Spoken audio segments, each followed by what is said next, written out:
प्रशांत किशोर की लोकप्रियता बढ़ रही है, इसकी वजह क्या है? देखिए, प्रशांत किशोर जातीय आधार पर वोट नहीं मांग रहे हैं, वोट तो मांग ही नहीं रहे हो।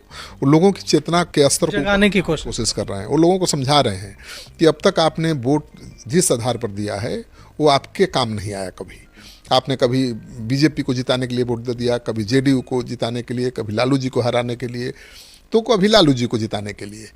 आपके बच्चों का कुछ नहीं बदला।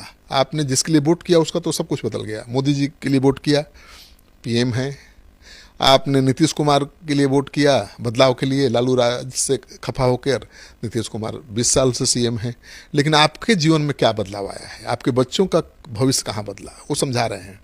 तो आपका भविष्य, आपका जीवन तभी बदलेगा जब आप अपने लिए वोट देंगे, अपने बच्चों के चेहरे को देखकर वोट देंगे। मतलब वो समझा रहे हैं कि केवल योग्य उम्मीदवारों को वोट देना है, किसी पार्टी को नहीं, किसी नेता को नहीं, दूसरे के लिए वोट ही नहीं करना है। अपने बच्चों के भविष्य को, चेहरे को देखकर वोट करना है। और ये मुश्किल काम लग रहा था कि बिहार को लोग समझ पाएंगे, क्योंकि यहाँ तो जातीय आधार पर गोलबंदी है। बिल्कुल। लेकिन वो अब समझ रहे हैं लोग और बोल रहे हैं, और जो सर्वे आया है वो तो बता रहा है कि लोग समझ रहे हैं, भरोसा कर रहे हैं। तो अलग तरह की राजनीति की शुरुआत उन्होंने की है, इसलिए उनका ग्राफ बढ़ रहा है।